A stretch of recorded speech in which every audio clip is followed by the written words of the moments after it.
e hoje, principalmente, por a importância do evento de hoje. Eu gostaria de cumprimentar a Maria Aparecida Moura, presidente do PMDB Mulher, grande conhecida nossa, juntamente com a Maria Elvira, que eu tive a honra de conhecê-las e ver os trabalhos que elas vêm desenvolvendo no PMDB, né?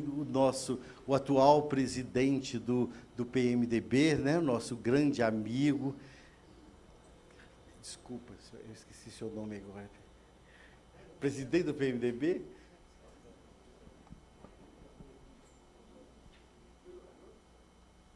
Não, o nome dele, do presidente, Arcanjo, o Arcanjo, perdão, viu, Arcanjo? Eu acho que foi o Covid que me passou assim, sem que eu souber. Meu amigo lá da Junta Comercial, do qual eu dividi tanto tempo com ele lá, e me falhou aqui agora. É a emoção de estar recebendo nosso deputado aqui, que a gente tem uma grande satisfação. Primeiro, pelo administrador, tem o seu registro aqui, sempre nos prestigiou. Tudo que nós pedimos ao deputado aqui, Nilton Cardoso Filho, ele sempre nos atendeu, sempre foi super gentil com o conselho e como está sendo agora. Cumprimentar as mulheres também que estão aí, as gerentes do conselho e as colegas que estão aí, administradoras, e como é que são, faz parte, né, da adesão da administração, que já se consideram administradoras. Seja bem-vinda, né, e vocês todos. Então, hoje nós vamos falar, o nosso debatedor vai ser o doutor Abel, que vai falar aqui a respeito da reforma tributária. É um assunto que nos interessamos muito, que é muito importante para nós, gestores, administradores e cidadãs brasileiros, que temos que discutir bastante. E quando eu vi essa oportunidade do nosso deputado ter na sua agenda, até às 20 horas, essa oportunidade de nós discutirmos, falarmos, perguntarmos e entender mais ainda, que a gente, por mais que a gente lê, que a gente tenha a explicação dele é muito mais clara e muito mais objetiva, para a gente saber como que está, em que pé que está, e o que nós podemos fazer ainda, né? Eu acho que a sociedade estando participando, a gente está fazendo esse papel, o pessoal que está online também pode mandar as perguntas que nós faremos aqui, é a primeira apresentação como é a cerimônia comandar, e como nosso grande convidado também comandar, nós faremos as perguntas e entramos aí no ritmo dessa grande noite. Então, muito obrigado a todos e devolvo a palavra ao mestre. Obrigado, Jair.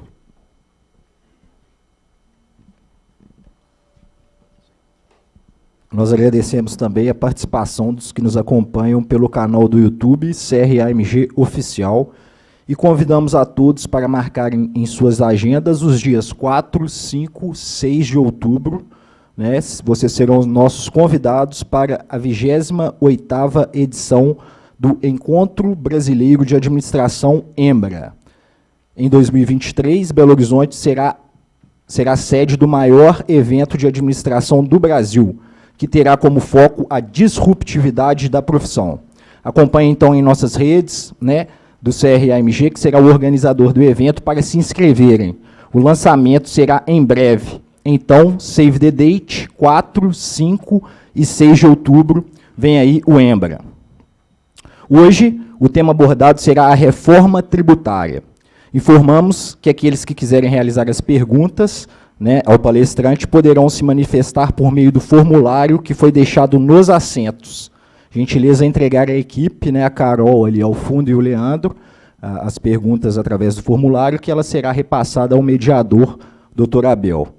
Um sistema tributário eficiente é essencial para eliminar a complexidade do sistema atual e diminuir os altos índices de litígios tributários no Brasil, além de equilibrar os conflitos das políticas fiscais entre os estados e melhorar o cenário de insegurança jurídica para os investidores. É para falar sobre este assunto, que é um dos temas mais importantes do cenário econômico atual no Brasil, que convidamos o palestrante da noite, deputado federal e administrador Nilton Cardoso Júnior.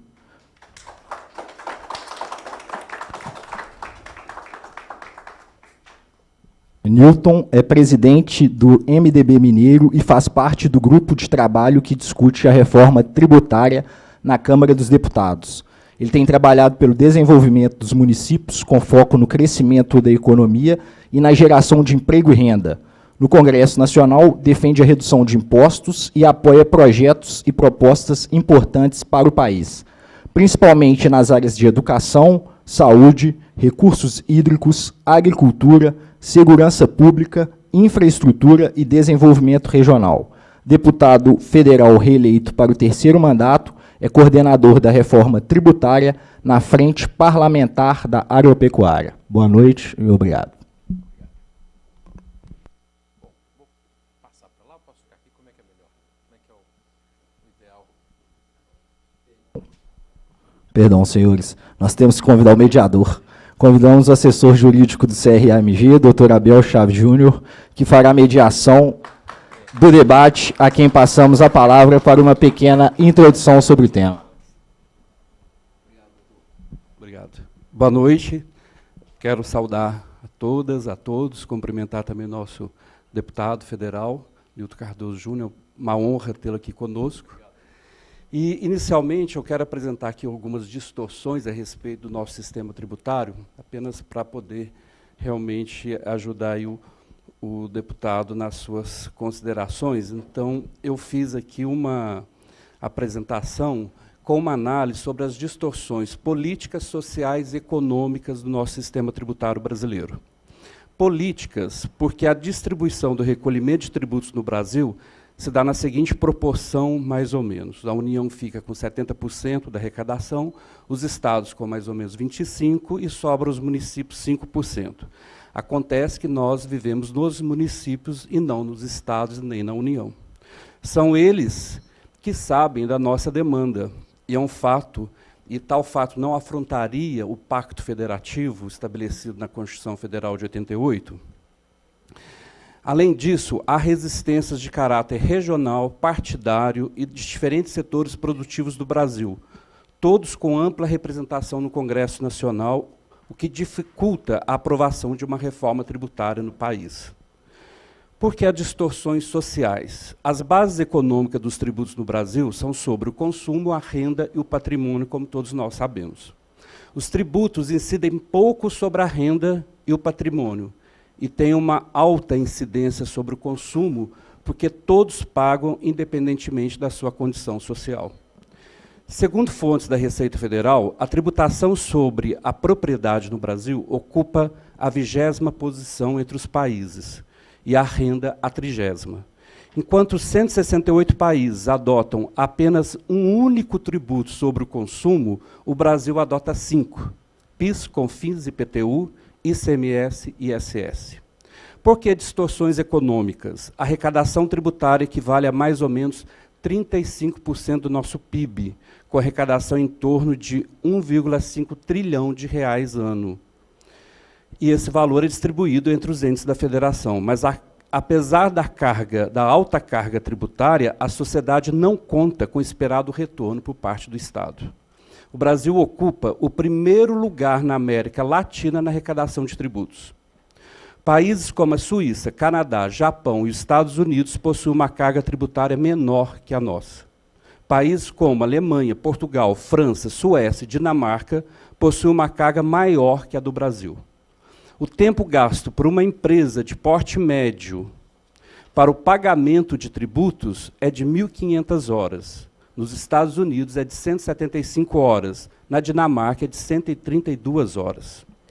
E, concluindo, então nós temos problemas com a cumulatividade, porque nós temos tributos incidindo sobre tributos. A regressividade, porque o custo do consumo é maior para a população mais vulnerável do que para a mais abastada, o que gera uma das maiores desigualdades sociais do mundo.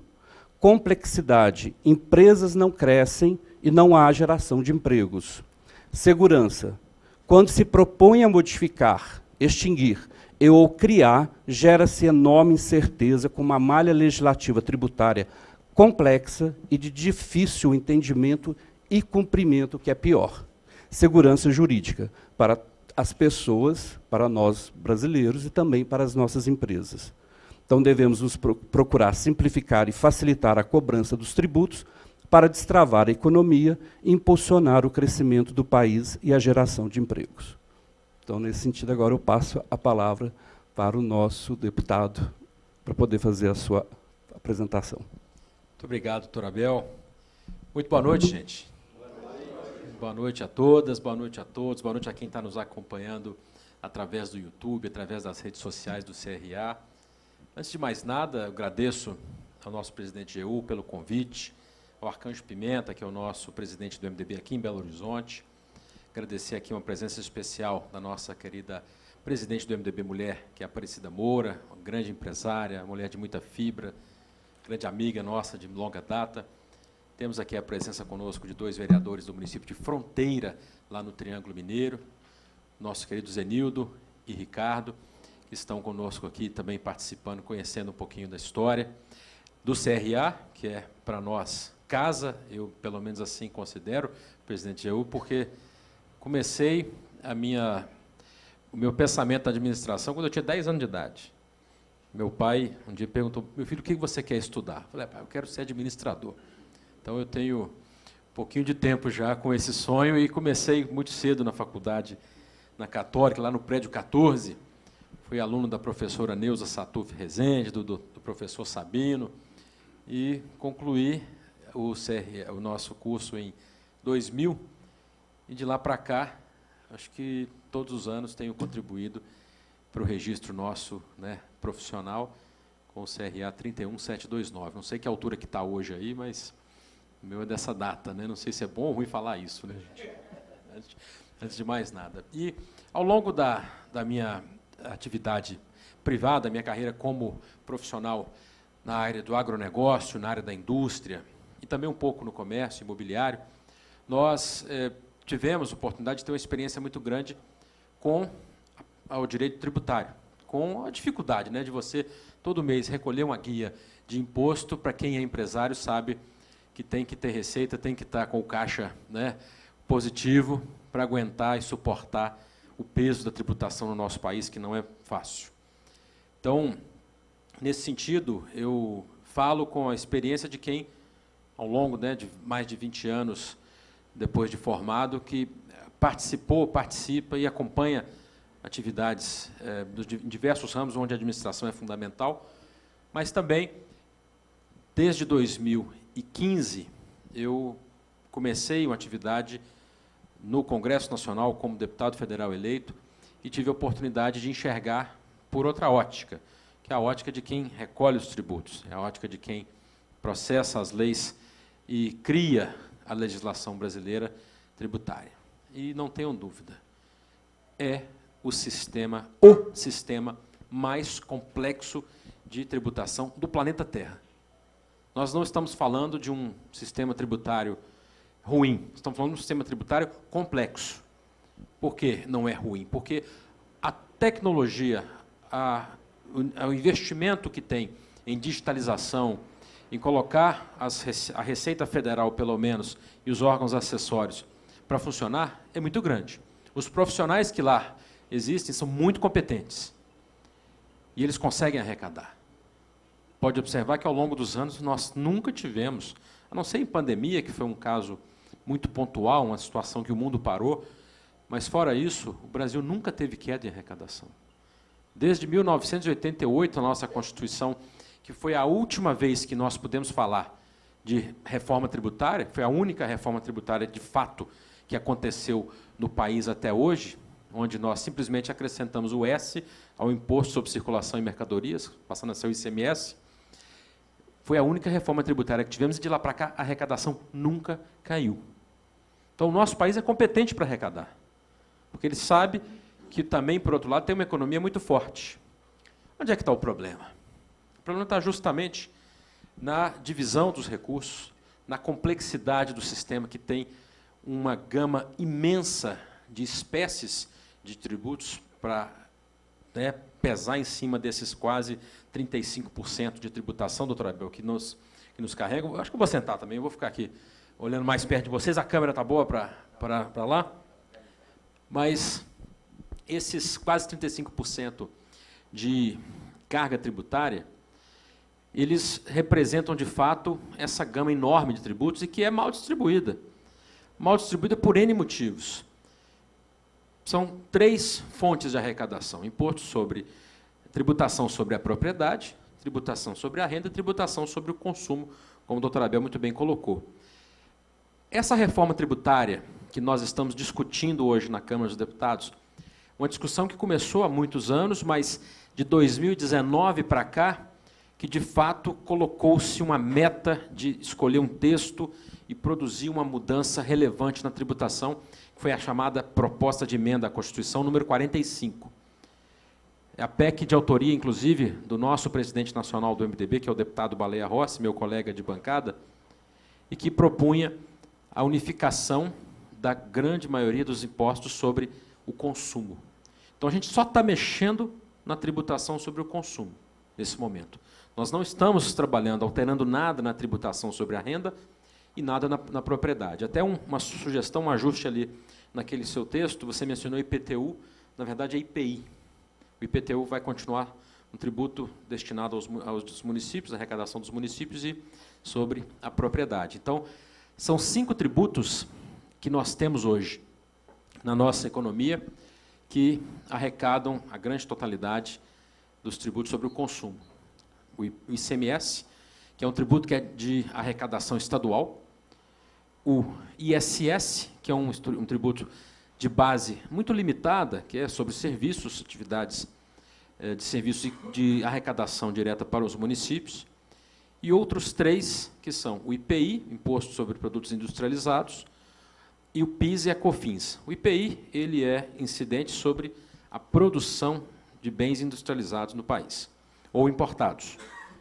O PIS e a COFINS são tributos incidentes diretamente no faturamento da economia, no faturamento das pessoas jurídicas, aí, independente do tipo de pessoa jurídica, ele existe e com algumas isenções.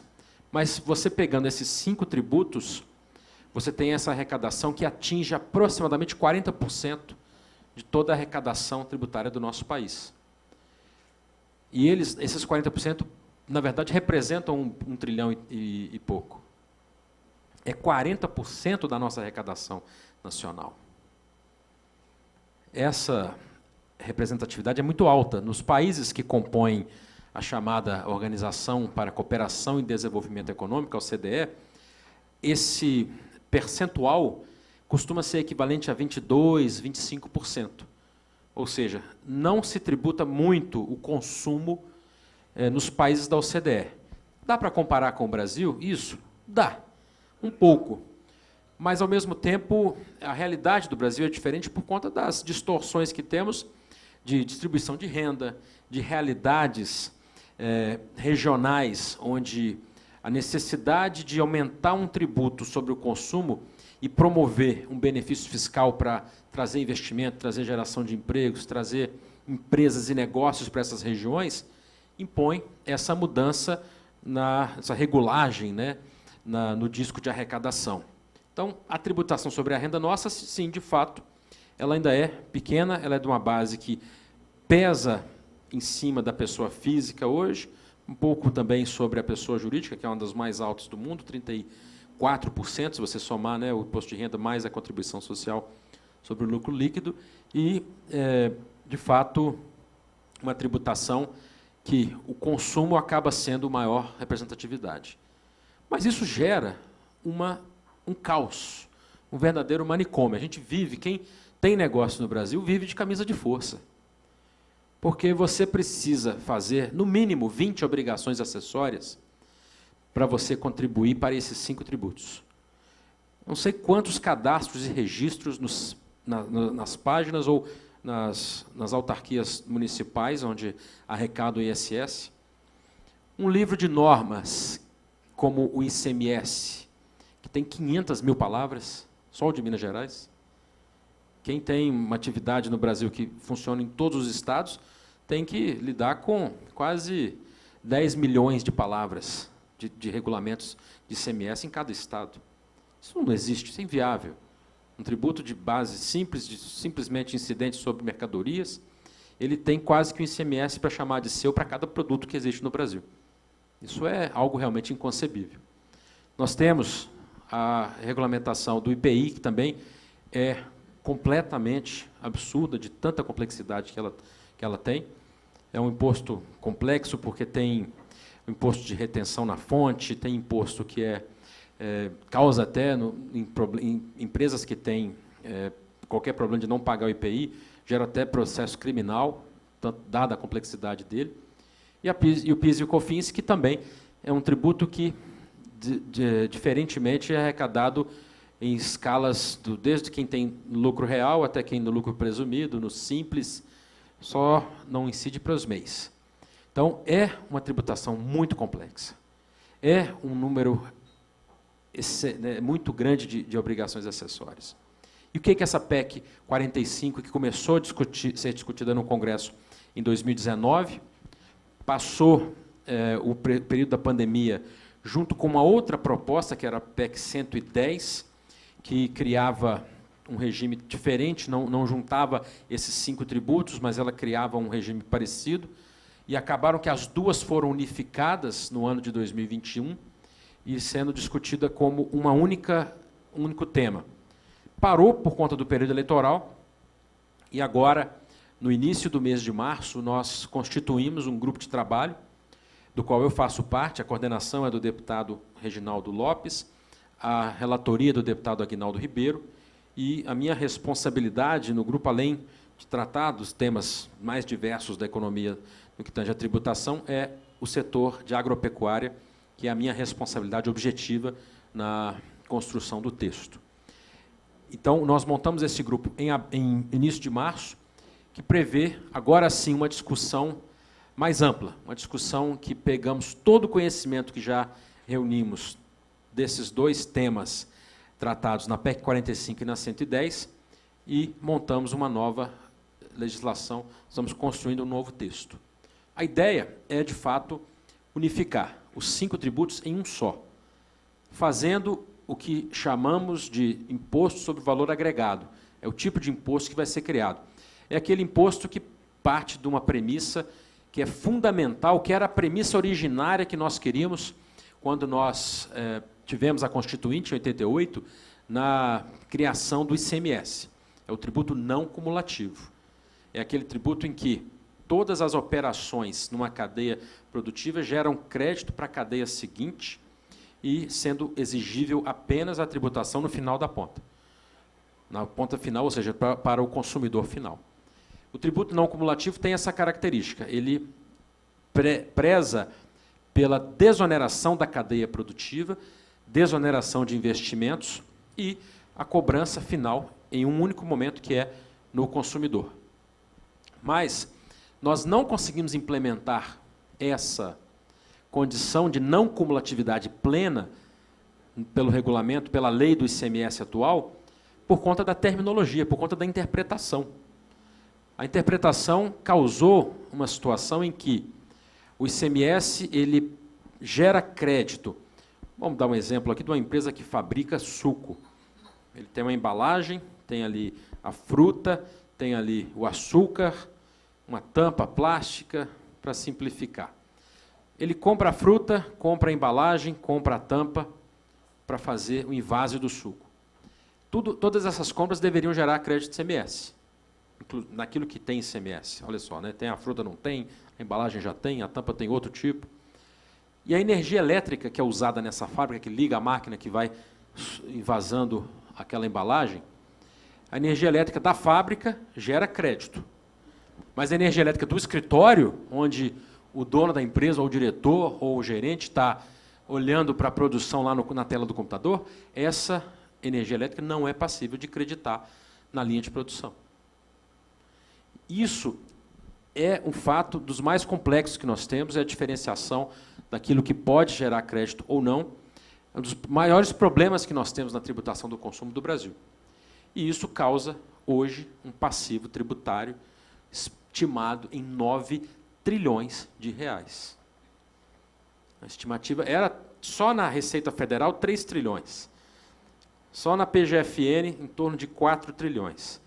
E tem mais um limbo aí de quase 2 trilhões que se estima por parte do governo em função de problemas como esse da interpretação sobre uso e consumo, sobre o que é passível de crédito ou não. Então, quando a gente cria um tributo como o IVA, que vai se chamar IBS, Imposto sobre Bens e Serviços, que não faz mais distinção daquilo que é passível de crédito ou não, nós estamos implementando aquilo que mais de 170 países, hoje são 174, pelo cálculo da OCDE, mais de 170 países já têm funcionando, e é um tributo muito eficaz, um tributo que recolhe muito e tem uma capacidade de desonerar a indústria, desonerar a produção nesses países de forma muito relevante. Por quê? Não há mais distinção. Se essa empresa que fabrica, como eu dei o exemplo do que fabrica suco, se ela invasa, se ela compra qualquer produto para a sua linha de produção, para a sua atividade produtiva, qualquer produto gera crédito tributário. Então, se ela compra uma matéria-prima por R$50, ela vai ter crédito equivalente àquela parcela. Se ela vender por R$100, ela vai ter R$100 mais o imposto e vai creditar em cima dos 50 que ela comprou. E hoje, um dos grandes problemas que nós temos é que essa tributação, em todas as esferas, ela é uma tributação que é incidente por dentro. Ou seja, se você vende um produto por R$100 e você fala que o imposto somado, o imposto todo aí, é de 20%, tomando PIS, COFINS, ICMS, etc., na verdade, você tira os 20 e calcula sobre o valor sem imposto, que é 80, quanto de fato é? Fica 25. A alíquota efetiva verdadeira é 25%. Então, já é uma coisa mascarada no atual cálculo do nosso sistema tributário. Então, o que nós precisamos fazer? É implementar a não cumulatividade e, principalmente, dar transparência. Eu não consigo saber hoje de nenhum produto que está aqui nessa sala quanto é cobrado de fato de imposto. E desafio qualquer um a fazer esse cálculo. Porque existem tantos regimes tributários em tantos estados do Brasil, existem tantos diferentes cálculos que são feitos, que, infelizmente, é impossível saber, não tem transparência. Então, a nossa ideia é promover essa grande mudança, permitir crédito financeiro para o cálculo dos tributos, para que não haja aquele acúmulo na contabilidade. Tem empresa grande, de grande porte, um exemplo que eu tenho na cabeça do Rio de Janeiro, é uma grande siderúrgica, ela exporta há muitos anos, ela tem mais de R$1 bilhão, só ela, num CNPJ, de uma usina, de uma fábrica no Rio de Janeiro, que ela não consegue creditar, não consegue receber de volta o crédito de ICMS da exportação que ela faz. O que acontece? Isso causa a limitação dos nossos investimentos. Isso causa uma desconfiança no sistema tributário. E, enquanto isso, caso você deixe de pagar qualquer valor devido ao fisco, seja em qualquer esfera hoje, as multas são absurdas, o cálculo dos juros é muito excessivo, e os seus créditos, aquilo que é de direito, porque você usou a lei que já funciona, a lei que está valendo, não é devolvido para você, por N motivos. Porque o governo não tem caixa, porque está em crise, porque está qualquer motivo que seja. Então, essa PEC 45, mais a PEC 110, que nós estamos unificando numa nova lei, ela vai permitir essa mudança tão importante para o sistema tributário. Nós implementamos a não cumulatividade, implementamos o crédito financeiro e vamos fazer uma mudança que é mais significativa ainda. Hoje, quando você está na sua casa e você compra um produto ou um serviço, se você compra por uma plataforma de comércio eletrônico, ou se você vai até uma loja na esquina e compra uma roupa, a tributação incidente na nota fiscal dessa compra que você fez, ela é devida ao local de origem de onde a nota fiscal saiu.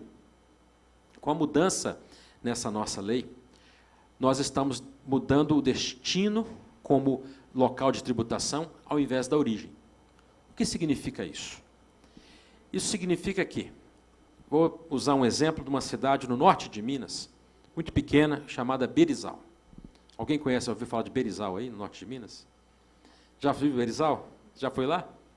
Eu também vou lá bastante, quase nasci lá. Berizal, para quem está acompanhando a gente online aí, quiser pesquisar no Google Maps aí, ou qualquer lugar, é uma cidade de pouco mais de 3 mil habitantes. Tudo que o povo de Berizal compra hoje, muita gente compra pela internet já, né? Então não precisa ter a fronteira de loja, de ter fisicamente uma loja presente para comprar, mas tudo que é circulado de produto naquela cidade, a tributação fica em São Paulo, na fábrica que vendeu para lá, para o supermercado, ou para o comércio eletrônico que levou para lá e entregou lá, fica na fábrica, em Minas Gerais, aqui em Belo Horizonte, na região metropolitana, onde fabrica, fica na monofasia da tributação do combustível, fica na distribuidora, não vai nenhum real de tributo para o município de Berizal. Consequentemente, ainda que o município tenha uma grande movimentação, porque a população compra e vende toda hora, né, é a dinâmica da economia, consequentemente, o município não arrecada em cima da circulação econômica de mercadorias e serviços que ele tem, e que é um direito dele. Aí nós criamos a solução de parte do ICM, parte dos tributos arrecadados sobre o consumo serem repartidos com os municípios. Uma parcela muito pequena e que cria o chamado Fundo de Participação dos Municípios. Essa arrecadação, com a nova lei, passa a ser devida ao município. E o que acontece? Você tem o mesmo produto que eu falei aquela hora do suco, de R$100, quando ele entrega na casa da pessoa lá, uma caixinha que, digamos, tenha 12 litros ali, que fique por R$100. Esses R$100 vão ser devidos os tributos incidentes sobre esse produto no local de entrega do produto ou de prestação do serviço. É chamado ad rem. Então, é no destino que fica a arrecadação. Com isso, o município, que eu dei o exemplo de Berizal, terá uma garantia fixa daquilo que é a sua arrecadação. O produto, onde quer que ele tenha sido produzido, acaba a guerra fiscal, não importa onde ele tenha sido produzido, porque o que importa é a melhor logística para a atividade produtiva acontecer no país. E essa é a grande mudança que ocorre quando implementamos um tributo no espécie do IVA, que é o nosso IBS. Nós estamos conseguindo vencer um problema nacional de guerra fiscal, que antigamente era só Nordeste, Norte contra Sudeste. E hoje todas as regiões do país já estão implementando modelos de regimes especiais de tributação, benefícios fiscais para tentar atrair investimentos. No final, não atrai nada. No final, não gera nenhum benefício para a população no preço das mercadorias. E essa guerra fiscal compromete, de fato, a própria arrecadação do Estado. Quando eu falo Estado, da máquina pública, federal, estadual e municipal. E aí, voltando para a explicação nossa do que significa a união desses 5 tributos. O ISS, naquela cidade que eu dei o exemplo, que é uma cidade muito pequena, não é uma arrecadação significativa. Acho que não chega nem a R$50 mil por ano de arrecadação de ISS para o município de Berizal. Enquanto isso, todo mundo aqui deve ter um cartão de crédito ou um cartão de débito. Talvez, se não tiver, talvez uma pessoa só que não tenha aqui, nesse grupo aqui que nós estamos falando, e quem está acompanhando a gente online. Toda e qualquer transação que você passa pelo sistema brasileiro de pagamento, sistema financeiro nacional, e que é usado um cartão de crédito ou de débito, essa transação ela tem uma cobrança que essas operadoras de cartão cobram. E em cima dessa cobrança, que às vezes você paga na anuidade, às vezes você paga naquelas taxas, tarifas bancárias que a gente paga, outras tarifas, você não percebe que paga, mas ela existe. Mas, além disso, toda e qualquer transação que acontece gera o tributo ISS. O fato gerador do ISS é esse, entre outros serviços que são prestados nos municípios. Enquanto Berizal não recebe quase nada de ISS, o município de Barueri, em São Paulo, recebe bilhões de reais por ano. Um município recebe bilhões de reais, doutor Abel. E isso significa uma das maiores concentrações tributárias do Brasil. Nós temos 70% da arrecadação do ISS, que é dos municípios. Então, do bolo de arrecadação de ISS nacional, 70% está em menos de 60 cidades. Nós temos 5.580 municípios do Brasil. Você imagina 70% ficar em menos de 60 cidades? É um absurdo. Porque a tributação é na origem. Então, a operadora de cartão de crédito, a operadora de serviços financeiros fica nessa cidade que é hoje são esses grandes centros de bancos de dados, etc., fica lá, e o município onde foi prestado o serviço, vou dar um exemplo, então, no caso de Berizal, mais uma vez, que aquele município de Berizal tem uma pessoa lá que colocou a internet na casa dela e está assistindo uma plataforma de streaming de vídeos. Aquela plataforma cobra dela R$20 por mês. Em cima desse serviço é cobrado o ISS, é devido o ISS. Hoje esse ISS, que é na casa de 2% a 5% nacional, ele fica em Barueri.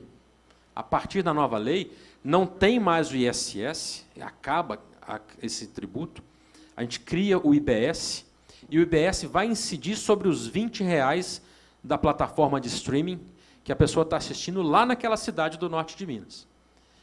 2%, pelo menos, garantidos para o município sobre essa tributação vão ficar na cidade. E hoje iria para Barueri. Então, nós estamos mudando a forma de arrecadação. Estou dando um exemplo da plataforma de streaming, mas eu vou explodir isso para todo e qualquer produto de consumo que circula na nossa economia. Toda a base de arrecadação, toda a base de atividade econômica da cidade, da menor cidade à maior, vai ser tributada pelo IBS e vai gerar recurso que vai ficar na cidade, vai gerar tributação para a cidade. Então, é esse exemplo que faz com que as distorções comecem a se dissipar. Nós não vamos ter mais grandes municípios concentrando a arrecadação como o ISS. O ICMS passa a ser um tributo padronizado no Brasil inteiro, e com isso acaba a guerra fiscal, promove uma arrecadação mais controlada, e mais ainda, quando a gente tem a não cumulatividade, que é o fator principal, é o cerne da reforma, nós permitimos a desoneração da cadeia produtiva, a desoneração dos investimentos. Quando alguém, eu usei o exemplo daquela empresa da siderurgia no Rio de Janeiro, quando ela faz a expansão da sua produção, ela hoje tem um forno que faz só chapa de aço, ela quer fazer agora o arame. Então, ela vai montar um novo equipamento.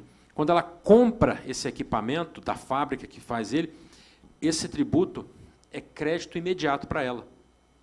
E quando ela exporta o produto, o fio de arame, ela tem 100% de desoneração, porque a lei Candir vai continuar, e tem 100% de crédito de tudo aquilo que ela compra. Porque esse é um dos grandes problemas hoje da nossa atual legislação. Nós sabemos que as exportações brasileiras são desoneradas, mas muitos exportadores ainda convivem com a dificuldade, seja do crédito tributário que eles acumulam, que não é devolvido a eles, não é pago pelo Estado nem pelo governo federal, seja por conta da cadeia produtiva de quem eles compram para fabricar os seus produtos. Essa cadeia produtiva, existem muitas atividades que não geram crédito para eles, por conta de ser da empresa do tipo do Simples, ou mesmo porque o tipo de imposto que é cobrado, como ISS, na base de fornecimento dessa indústria, esse tipo de imposto ele também não é passível de creditamento para a atividade produtiva daquela siderúrgica, porque são 5 tributos. O serviço não entra na base de crédito da indústria, que é o caso da siderurgia. Então, ele carrega o que a gente chama de resíduo tributário. A estimativa da FIENG, que é a nossa Federação das Indústrias hoje, para a indústria mineira que exporta, é de que ela carrega um resíduo tributário de 6%. Vou continuar usando o exemplo do aço. A indústria de aço é uma indústria global, uma indústria que a China tem a maior produção em termos de capacidade produtiva, mas a produção ela é distribuída pelo mundo inteiro. Talvez metade da produção fica lá. Mas 6% numa cadeia global de competição, e são muitas usinas fabricando aço no mundo, 6% é a diferença entre a competitividade ou não do negócio. É muito relevante para a margem de uma empresa. Então, imagina se uma empresa brasileira que fabrica aço aqui, se ela tem 6% de resíduo, vou chamar de lixo tributário que ela carrega, ela não é competitiva. Então, um investidor internacional que poderia vir para o Brasil vai fazer a análise e vai deixar de investir no Brasil. A partir da reforma tributária que a gente está propondo de unificação desses tributos, o lixo tributário acaba. Porque aquela empresa que prestou serviços para a siderúrgica e que na nota fiscal dela só tinha o ISS como imposto devido, agora tem o IBS, mas o IBS não tem dúvida, o IBS é débito e crédito. Se a siderúrgica comprou um serviço de fiscalização lá, de um serviço de qualquer espécie dentro da sua operação, e não é um produto, é um serviço, essa nota fiscal vai ter o IBS na sua cobrança, e esse IBS vai gerar crédito para a siderurgia. Então, o lixo tributário na exportação quase zera. E isso é muito importante, porque, além de desonerar investimento, nós vamos transformar as nossas exportações em exportações mais competitivas. E isso permite que o Brasil seja mais eficaz na recuperação das suas reservas cambiais, na promoção de negócios, na sua atividade econômica, na geração de empregos. Então, essas são algumas das considerações que eu queria fazer sobre a reforma. Então, resumindo, nós estamos unificando 5 tributos em um, estamos, de fato, implementando a chamada não cumulatividade da tributação sobre o consumo, que é um dos aspectos mais importantes da reforma. Estamos alterando a forma de tributação da origem para o destino e, com isso, permitindo a verdadeira desoneração da atividade produtiva, especialmente nas indústrias, especialmente na atividade agrícola, mesmo na indústria, mesmo no setor de serviços, que tem hoje uma carga tributária um pouco menor, mas vai ter 100% de crédito daquilo que utiliza.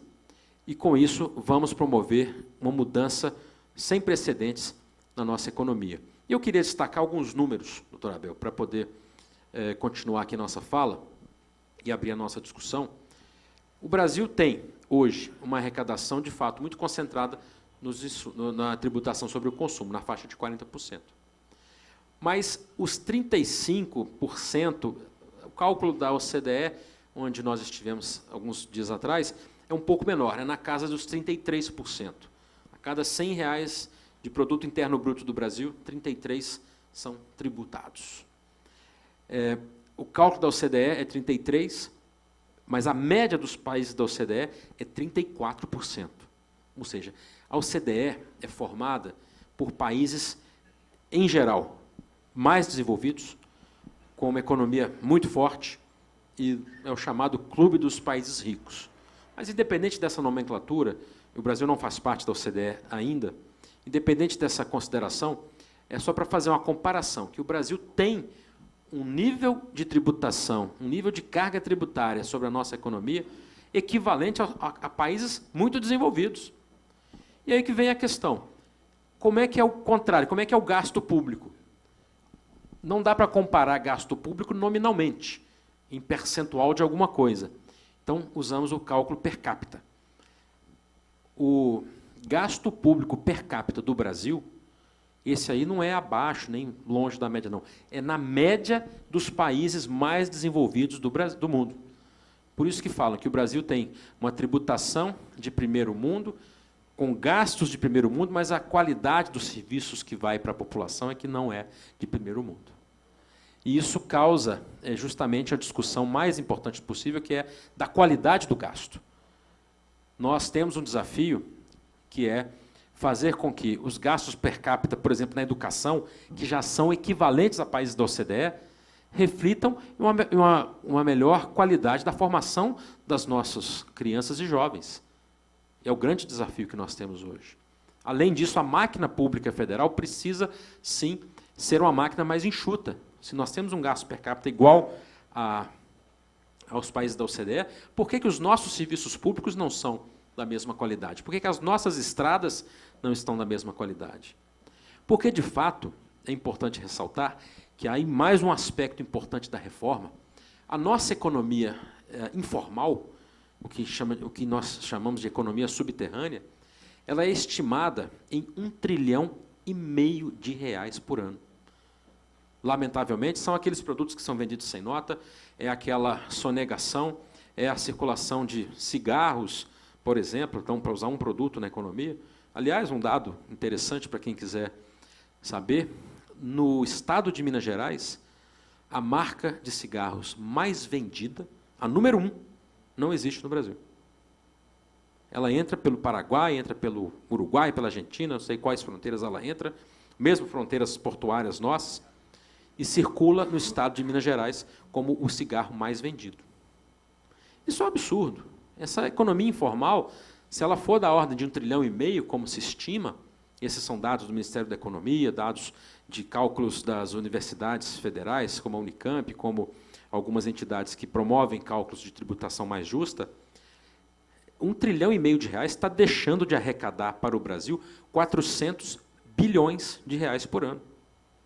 400 bilhões de reais, gente, é quase 3 vezes o que o ministro da Economia falou um mês atrás, quando ele propôs a ideia do novo arcabouço fiscal, de quanto seria necessário para que ele zerasse simplesmente o déficit primário do país.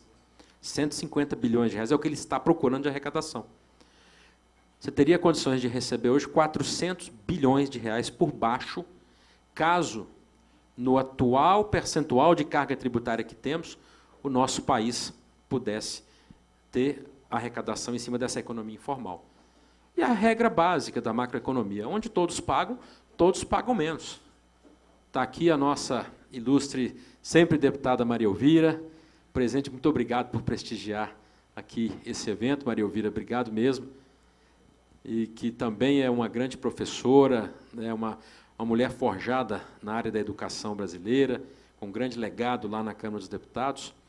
E ela sabe do que eu estou falando, que é essa necessidade de nós trazermos condições de inclusão para a atividade produtiva.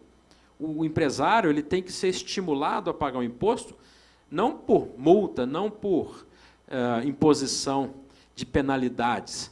Penalidades, sim, em caso, né, extremo. Mas ele precisa ser impelido a pagar o imposto porque ele sabe que vai refletir em uma qualidade melhor da logística da atividade dele, que vai refletir em serviços públicos melhores, que ele possa, eventualmente, colocar os seus filhos numa escola pública, porque vai ter qualidade, que ele possa fazer uso de um hospital público sem recorrer a um plano de saúde. E é justamente essa visão que nós precisamos implantar a partir de um sistema tributário mais simples. Um sistema tributário que não tenha tantas milhões de normas para poder permitir que você pague o imposto que você quer pagar. Ninguém foge dessa obrigação. Mas a complexidade é tanta que você, muitas vezes, paga, é considerado errado por conta de interpretação, seja das autarquias públicas federais de arrecadação, seja pelos tribunais, quando você precisa se defender de uma multa, e acaba causando esse turbilhão de trilhões de reais acumulados na economia, e mais ainda, causa a dificuldade de você avançar no seu negócio, a dificuldade de você ter certeza de que você está prestando adequadamente as suas contas para arrecadação e, com isso, está em dia com a sua obrigação tributária. E é esse grande desafio que nós temos, mexendo só numa parte da arrecadação. Nós vamos mexer somente na tributação sobre o consumo. Ainda vai ficar uma necessidade de uma reforma para a tributação sobre a renda, para a tributação sobre o patrimônio, para que tenhamos mais dinâmica. Mas eu não estou sugerindo que isso seja para amanhã. Até porque, com a simplificação tributária que nós vamos promover com a instituição do chamado IBS, eu espero que possamos votar isso ainda esse semestre no Congresso Nacional, nós teremos um aumento da arrecadação porque mais pessoas estarão estimuladas a vir para o sistema. Vai diminuir a sonegação, vai diminuir a informalidade. E só isso vai promover um crescimento da arrecadação, porque a economia vai crescer. A atividade desonerada, a atividade em que os produtos podem baixar de preço por conta justamente da eliminação dos resíduos tributários, como eu comentei, e usei um exemplo de uma siderurgia, mas pode explodir isso para tantos setores que carregam esse resíduo tributário pela incapacidade de gerar débitos e créditos. Esse crescimento econômico proporcionará mais empregos, proporcionará uma base de arrecadação maior, e não tenho dúvida, vai diminuir a pressão até para a reforma da tributação sobre a renda. Porque também nós precisamos pensar na sequência como a máquina pública vai enxugar os seus gastos. E nós precisamos fazer isso. Começando por todas as esferas de poder. No poder executivo, no poder legislativo, do qual faço parte, ele pode e deve enxugar, e também no nosso próprio poder judiciário. São gastos que, muitas vezes, promovem distorções, seja por conta de salários, que a gente, às vezes, ouve falar de alguns setores aí, de salários, né, de marajás aí, exagerados, por conta da lei atual. Ninguém está criando nada. É a atual legislação que permite esse tipo de coisa. Então, na sequência da reforma da tributação do consumo, nós vamos ter um país que precisa enxugar os seus gastos públicos, que precisa ter uma máquina mais eficaz. Isso vai acontecer com ferramentas que eles já dispõem. Como eu disse a vocês um pouco antes, sobre a nossa visita ao CDE, nós vimos lá dados, né, da nossa receita brasileira, que é uma carga tributária já próxima da média da OCDE, um gasto público per capita já dentro da média da OCDE, um gasto público per capita na educação também já. Então, fica parecendo que o Brasil já está, né, no pior dos mundos do ponto de vista de arrecadação. Mas, na verdade, ao mesmo tempo, a OCDE também traz uma notícia positiva. A Receita Federal brasileira é uma das mais digitalizadas do mundo. É uma das receitas tributárias, administrações tributárias, que tem uma das maiores eficiências por uso muito pesado de tecnologia. Eles já são reconhecidos por isso. Tanto é que nós ouvimos do secretário-geral da OCDE uma opinião muito interessante que o mundo aguarda a reforma tributária brasileira. O mundo acredita que o Brasil, se conseguir fazer essa reforma tributária, será um país muito mais pujante. Eles chamam a nossa reforma tributária de uma reforma tributária com anabolizantes, porque eles entendem que ela vai promover um crescimento econômico sem precedentes no nosso país, ela vai promover uma igualdade maior por conta da diminuição do custo da produção no Brasil. E aí eu vou entrar já num último tema, só para também falar um pouco do problema da regressividade, que o doutor Abel comentou nas suas distorções, que é o fato de um produto ser vendido, seja no item da cesta básica ou um item de uso essencial na vida das pessoas, e que hoje a tributação ela é a mesma para a pessoa de mais baixa renda no país ou da mais alta renda. Então, isso causa a verdadeira regressividade da tributação sobre o consumo. O imposto incidente de um produto de higiene feminina no Brasil, ele representa percentualmente muito mais numa pessoa de baixa renda do que numa pessoa de alta renda. Qual a solução para isso? É o imposto sobre valor agregado? Não. Ele não é um tributo para resolver o problema da regressividade. A solução disso também está no que eu falei da tecnologia do nosso sistema atual. Nós somos o país que fez o PIX. Nós somos o país que tem um sistema financeiro mais robusto dos mais robustos do mundo. Enfrentamos um período de 2008 do Lehman Brothers com quase nenhum banco no Brasil sofrendo de forma relevante. Foram menos de 2% dos bancos brasileiros que sofreram alguma coisa. Então, nosso sistema financeiro brasileiro é muito robusto. Nós temos muita tecnologia agregada, desde o Banco Central até a Receita Federal.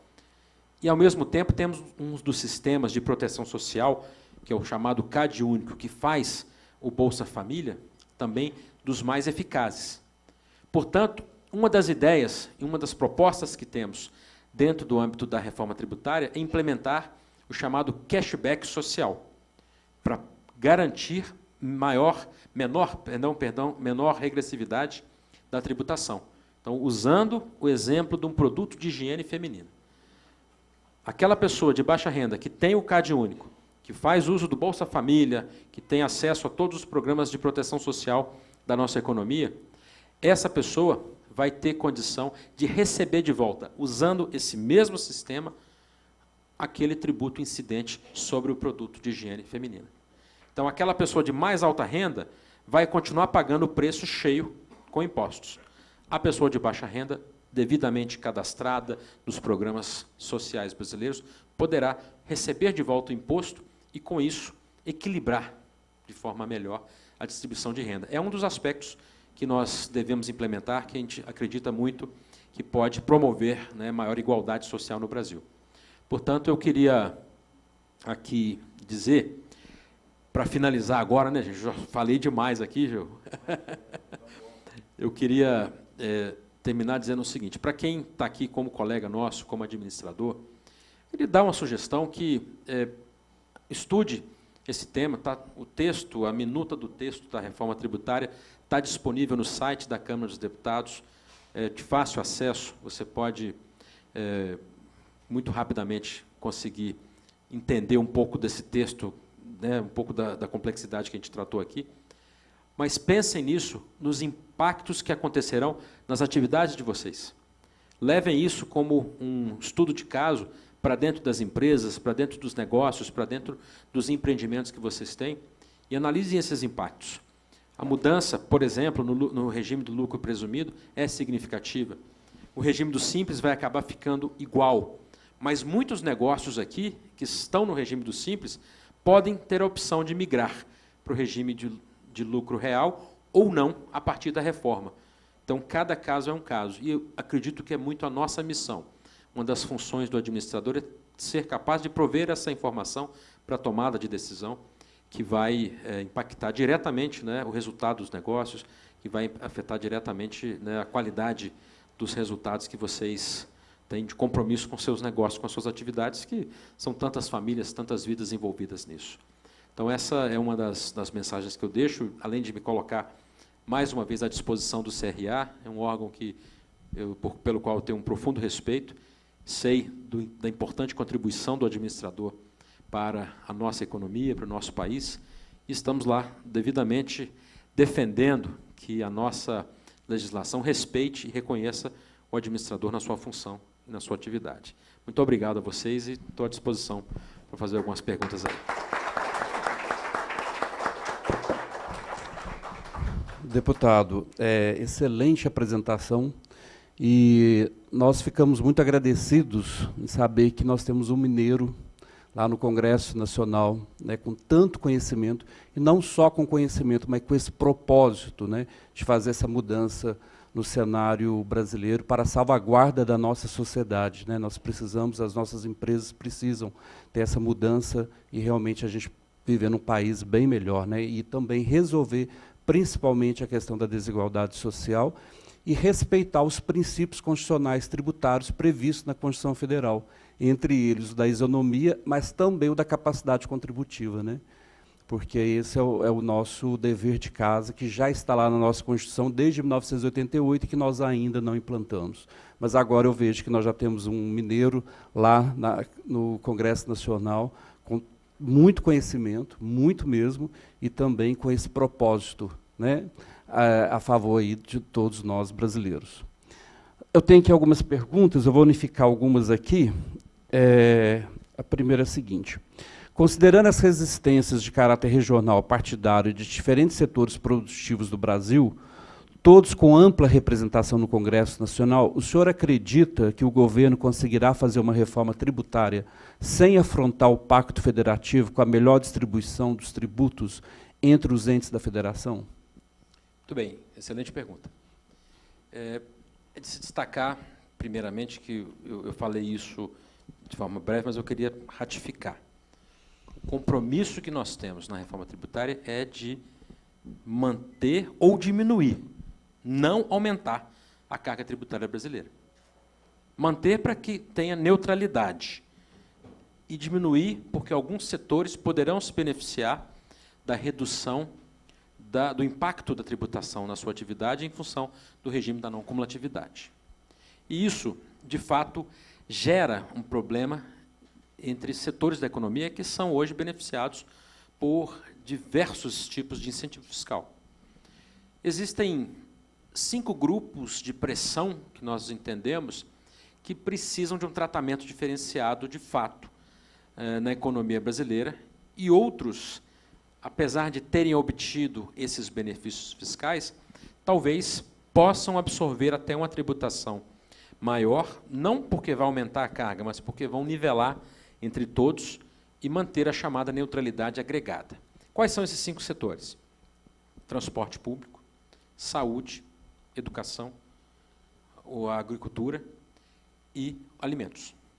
São esses 5 setores que nós entendemos que precisam de uma proteção maior para evitar que haja impacto no bolso do consumidor, especialmente nas famílias de mais baixa renda, e os outros setores que têm incentivos fiscais vão ter o respeito às leis que promoveram esses incentivos fiscais até o final desse período de incentivo. Depois não tem sentido continuar. Um desses setores, um desses segmentos é a Zona Franca de Manaus. Para vocês entenderem a pressão que nós temos em cima disso, dos 12, agora 13 membros do GT da reforma tributária, 3 são deputados do Estado do Amazonas, só para defender a Zona Franca. É algo fundamental para eles. E eu não vou aqui fazer juízo de valor em cima de um regime que já funciona no Brasil há 40 anos.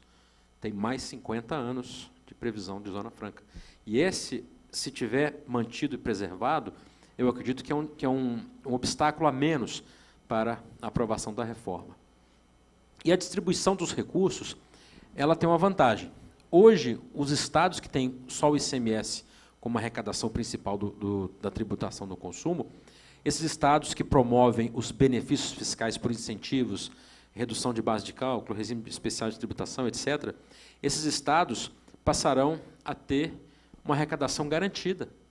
Porque, se nós considerarmos de R$100 do chamado IBS arrecadados, a tendência é que em torno de 20% fique para os municípios, e aí o restante da distribuição, em torno de 40%, talvez um pouco menos, para os estados, aliás, para o governo federal, e o restante, quase 50%, 55% aí para o governo federal.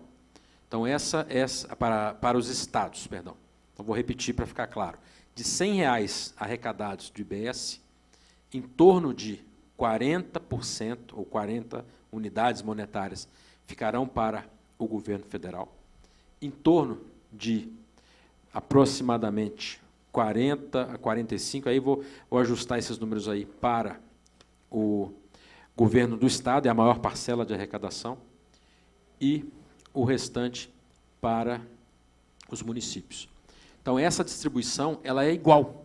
Ela não é uma distribuição que um Estado vai ter condição de receber mais do que o outro, a não ser que ele queira aumentar o imposto, porque a autonomia vai estar preservada.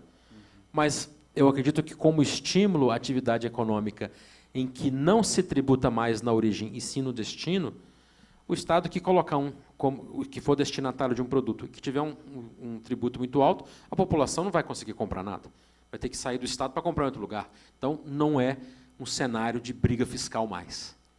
Portanto, do ponto de vista de grupos de pressão e regimes de tributação que existem no país, eu entendo que são essas as resistências maiores que nós temos, mas estão sendo muito bem discutidas e analisadas para que tenhamos uma mudança. Para dar um exemplo aqui, na área de saúde, nós temos medicamentos que são tributados em quase 40% da economia. Não tem sentido tributar medicamento, por mais que ele tenha valor agregado, por mais que ele tenha qualquer tipo de estrutura de arrecadação para o país, não é um produto que deveria ser objeto de tão alta arrecadação. Então, são essas mudanças que a gente deve enfrentar e consegue aprovar, viu? Tomara. Inclusive, a questão mesmo do ICMS, toda a briga fiscal, não decorreu da sua origem, porque o ICMS é um tributo que veio emprestado da França, mas aqui no Brasil, lá federal, e aqui ele se tornou estadual e gerou todo esse problema que a gente depara até hoje. Tem mais uma pergunta aqui do Gabriel Felipe, que é muito interessante, por sinal. Com a criação do IVA, alguns setores seriam prejudicados, pois são setores que se beneficiam com o atual modelo tributário, como o setor de serviços. Esses setores prejudicados podem criar uma barreira política frente à PEC, sendo o setor de serviços um dos mais importantes no país? Olha, o setor de serviços, ele, de fato, é o que está em mais franca expansão no Brasil e no mundo. Nós, antigamente, comprávamos um colchão. Hoje, nós compramos um serviço que proporciona um sono melhor. Então, os produtos estão migrando para a prestação de serviço. Isso já aconteceu na parte digital, no mundo digital. Você não tem mais a compra de uma coisa física, um pendrive, antigamente era um CD, um DVD que você colocava no computador para instalar alguma coisa no seu programa, no seu computador. Hoje é tudo serviço. O software virou serviço. Então, a migração da nossa atividade econômica para o serviço é muito grande. Com isso, o valor agregado também nesses setores tem aumentado muito. E, com isso, aumenta a capacidade contributiva deles.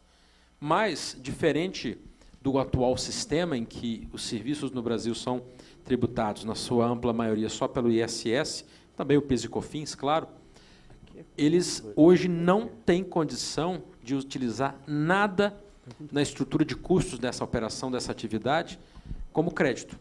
A partir da implantação do tributo tipo IVA, que é o IBS, vamos ter 100% de crédito.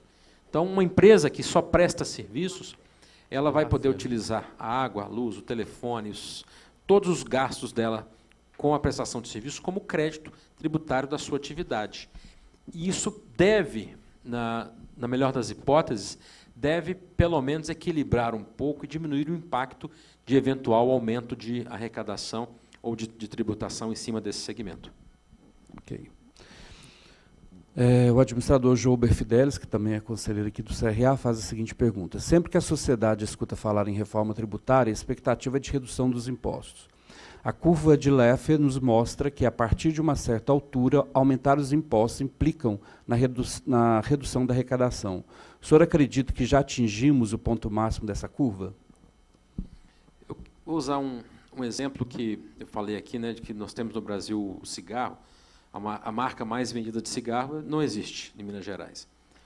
A tributação sobre o cigarro, e até um ponto, obrigado pela pergunta, porque me permite falar de um outro ponto da reforma que nós temos.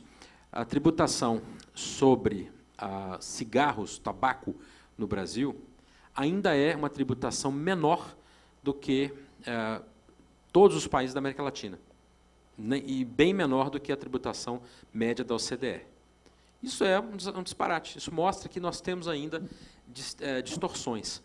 Mas eu acredito que, no Brasil, é difícil dizer se atingimos ou não a curva de Laffer, é um ponto máximo, porque a nossa tributação é muito desorganizada, do ponto de vista de fontes, de tipos de tributos, etc. Então, é impossível colocar isso numa curva normal. Eu entendo que, a partir do momento que nós implementarmos o IBS, nós vamos saber, de fato, qual é a efetiva capacidade contributiva do setor da tributação sobre o consumo. E aí me traz a coisa que eu gostaria de complementar na minha fala. Além da unificação da tributação sobre o consumo, a proposta que temos na reforma tributária é da criação do chamado imposto seletivo. Esse é um imposto que não vem com intenção de aumentar a carga tributária. Ele vem com a intenção de corrigir a distorção que causará a criação do próprio IVA. A tributação do tabaco é um excelente exemplo, porque o tributo incidente hoje sobre o tabaco no Brasil, ele é mais caro, é o item mais caro de custo de uma cartela de cigarro. Da mesma forma, com a mudança para o IBS, você teria uma redução de impostos sobre esse segmento. E aí não tem jeito. É um problema que é uma atividade que causa um problema de saúde enorme no país, tem um impacto muito relevante, em torno, de acordo com os números do Ministério da Saúde, em torno de 9% dos gastos públicos brasileiros se devem ao consumo e uso de tabaco pela população. Isso é muito alto, é muito relevante. Da mesma forma, produtos que tenham álcool, as bebidas. Nós precisamos também tributar a bebida, tributar o tabaco, e a ideia é tributar atividades poluentes no Brasil. Isso não é amplo, tá? Isso é de base muito restrita, com o imposto seletivo, que permitiria a compensação da redução da tributação nessa atividade, tal como ela está hoje. Então, bebidas e tabaco têm uma tributação já mais alta, mas é alta no IPI, é alta no ICMS, não é alta no PIS e COFINS. Então, com o IBS, você não consegue fazer uma alíquota específica para o tabaco. Portanto, a criação do imposto seletivo seria para corrigir essa distorção, e aí sim permite que a gente tenha condição de enxergar, com a implementação do sistema e dentro de alguns anos de efetiva aplicação, entender o quanto nós estamos do ponto de vista de curva de Laffer. Mas hoje, para se ter uma ideia, se a nossa economia subterrânea ela é de 1,5 trilhão, nós estamos falando de quase 30% do nosso PIB. Então, já pode-se falar aí de termos atingido a curva. Muito bem.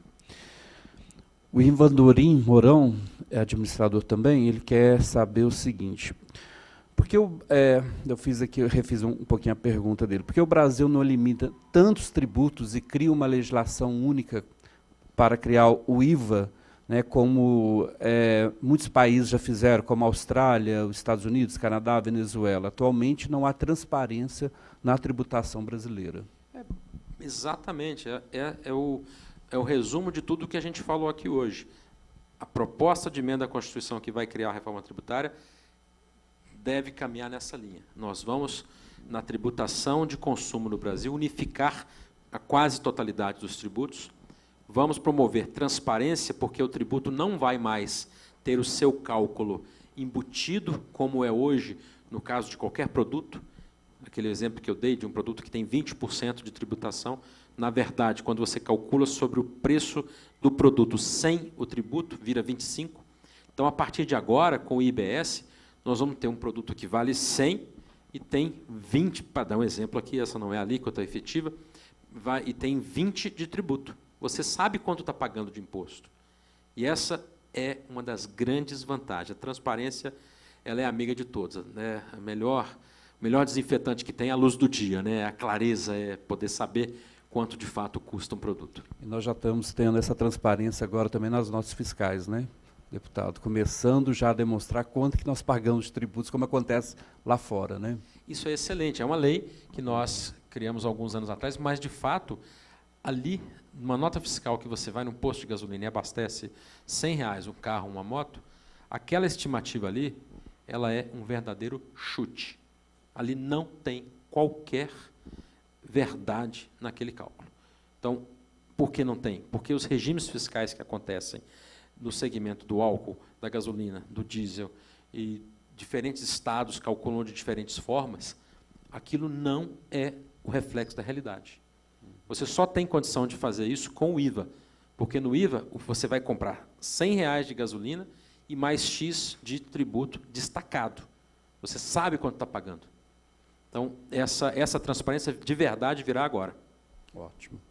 A Maria Socorro faz a seguinte pergunta. Nesse sentido, criando-se o IBS, como ficará o diferimento, as isenções, conforme prevê o regulamento do ICMS atual, principalmente produtos agrícolas? Esse é justamente um dos grandes desafios. Como eu disse, aqueles 5 setores, que nós chamamos de setores de pressão no Congresso, transporte, saúde, educação, alimentos e agricultura, a solução que nós criarmos para um desses segmentos deverá atender os outros todos. E, com isso, nós vamos usar os exemplos de outros países que já implementaram o imposto equivalente ao imposto sobre valor agregado, que é a criação de 2 ou 3 alíquotas. A alíquota principal, que é a alíquota normal, uma alíquota diferenciada que permite o atendimento a esses casos específicos, como um setor que tenha uma tributação reduzida para não impactar os custos de atividade, como saúde e educação, e a possibilidade para a agricultura, por exemplo, da criação de um regime de desoneração, que pode ser o diferimento, pode ser a alíquota zero, que não impede a utilização de crédito ao longo da cadeia, ou mesmo uma alíquota especial, para que não haja qualquer impacto no caso da alimentação, no caso dos produtos que são essenciais, né? Alimento, agricultura, ela é uma base fundamental da nossa economia. Portanto, comparando com o ICMS e os seus regimes especiais, a diferenciação por alíquota deverá ser a solução que nós encontramos na PEC. Ótimo.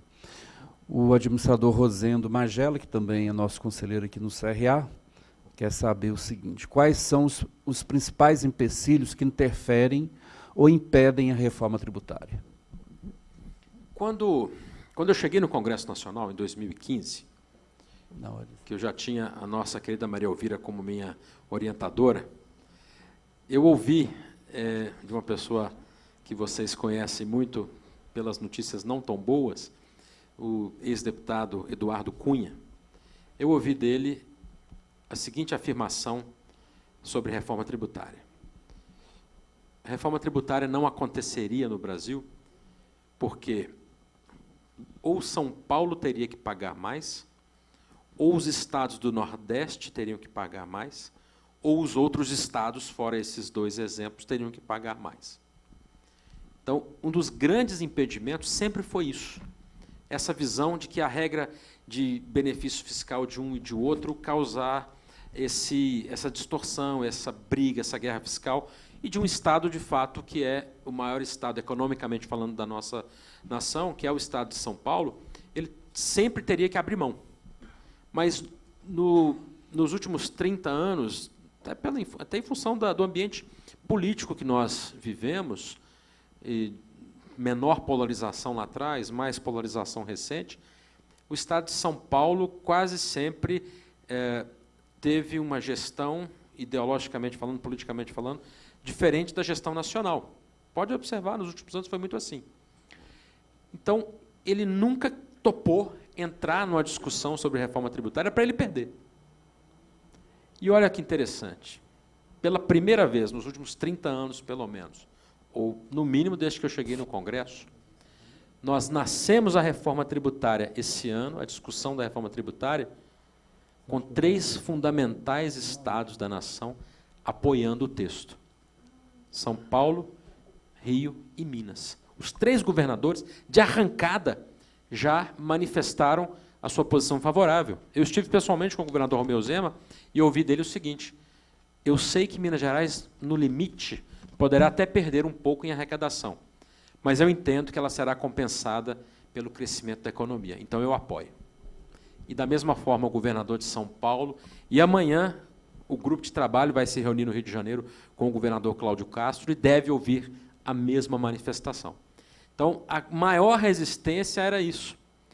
E o presidente da Câmara, o deputado Arthur Lira, esteve, há 15 dias atrás, no município de João Pessoa, para fazer uma reunião dos governadores da região do Nordeste, do conselho deles lá, e lá eles todos manifestaram sua posição favorável à reforma, para que pudessem justamente mostrar que a equalização, a união nacional que nós vamos promover com essa reforma é, de fato, algo que não tem precedentes.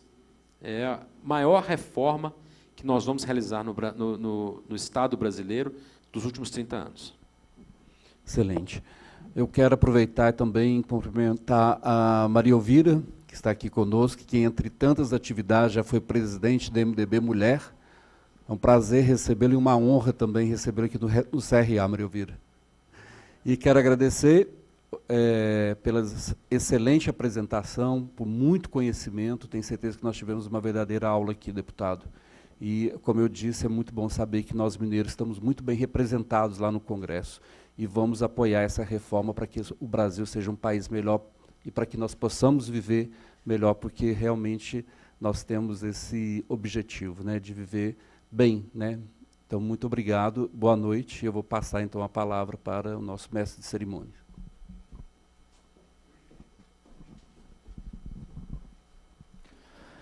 Agradecemos, então, ao deputado e administrador Newton Cardoso Júnior pela brilhante apresentação e ao doutor Abel pela mediação. E convidamos a empresária e ex-deputada federal Maria Elvira, né, mulher de destaque no cenário mineiro e militante dos direitos da mulher, para proferir algumas palavras.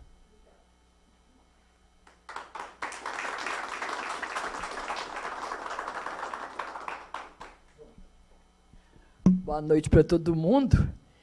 É uma surpresa esse convite, mas eu gosto do microfone, eu gosto de falar, eu gosto de me comunicar e gosto de falar, principalmente quando tenho amigos presentes, né? E eu queria, então, cumprimentar primeiro ao GERU, a sua diretoria, aos funcionários da casa, aos associados, né, do CRA, por esse evento que é extremamente oportuno, porque esse tema é um tema oportuno, é um tema pertinente, é um tema robusto, é um tema visceral para a vida de cada pessoa brasileira, para a sociedade civil. Vocês são uma entidade importante da sociedade civil mineira e brasileira. Então, estarem aqui discutindo, interessados, participando, perguntando, cobrando, é muito importante. O deputado federal Newton Cardoso Júnior, a gente tem uma relação de muitos anos, né? Eu conheço o Newton pequenininho quando meu filho, o Inácio, que é da idade dele, tinha os aniversários na minha casa, ele ia, todo de terninho, de gravatinha, né? Então eu tenho um carinho muito grande por ele, porque isso aí vem de infância. Eu comecei a fazer política através do MDB, e quando eu entrei, fui eleita deputada estadual pela primeira vez, em 1986. O pai dele foi eleito governador de Minas, né, pelo mesmo partido. E nós fizemos campanha junto. Eu aprendi muito com o Newton, embora... O Newton era um homem, foi um governador polêmico, porque era uma outra época. Então, as pessoas... a mídia era diferente, não tinha ainda a coisa de hoje. Mas o Newton era um trator para trabalhar, né? Dificilmente, Rosendo está aí, lembra dessa época. Eu acredito que não teve um governador em Minas que fez tanta obra, tanta estrada, tanta reforma, construiu tanta escola como ele. Mas ele era um tanto ou quanto desastrado na colocação. Ele falava o que ele queria, ele não estava nem aí, ele não se policiava, entendeu? Então, ele realmente comprava briga com muita gente, comprou uma briga terrível com o Estado de Minas, comprou briga com... inclusive, para as professoras, ele foi ótimo, sabe? Ele pagava muito, aumentou o salário de todo mundo e tal, mas os movimentos de esquerda, o próprio PT na época, né? Vocês sabem como é que é. Ele tinha uma assessoria de comunicação que comprou uma briga com a Rádio Tatiaia. Bom, realmente o Newton, em termos de política, eu acho que ele não era bom. Mas ele foi um administrador, quer dizer, em termos de desenvolvimento do Estado, eu acho que um dia ainda vai se reconhecer isso. Mas disso passa para lá, eu sempre briguei muito com ele também, então eu falo isso muito à vontade, porque eu também sempre fui muito independente, não é? Mas o Newton Júnior, uma das coisas que eu gosto muito dele, é a dedicação que ele tem aos temas que ele abraça, ou que ele escolhe, ou que ele é escolhido. Então, hoje vocês estão vendo aqui o exemplo de um tema que ele abraçou, que é a reforma tributária. E vocês puderam perceber o quanto que ele está aprofundado, o quanto que ele está conhecendo. Eu estou ali ao lado da minha amiga, minha velha amiga, minha ex-assessora, a professora Maria Aparecida Andrade Moura, lá de Congonhas. Já foi secretária de Educação do Estado, hoje continua presidente do MDB Mulher em Minas Gerais. E ela estava justamente comentando isso. E eu falando, olha, eu fico feliz que eu estou vendo aí o crescimento dele, o desenvolvimento dele como parlamentar federal, como representante de Minas, mas também como pessoa, como cabeça, como inteligência, como intelecto, como aprofundamento num tema que, como eu disse, é visceral dentro de um congresso de um país, né? Porque tributação é tudo, né? Tributação é o nosso trabalho, é o que nós produzimos, é o assalariado, mas é também o empresário. Tudo que nós fazemos vai, através do tributo, para o cofre do Estado, que vai retornar para nós, em termos de saúde, de educação, de transporte, né, saneamento básico, de desenvolvimento dos projetos na área do turismo, da cultura, de tudo vem através do tributo. Então, o tributo é o nosso próprio sangue, né?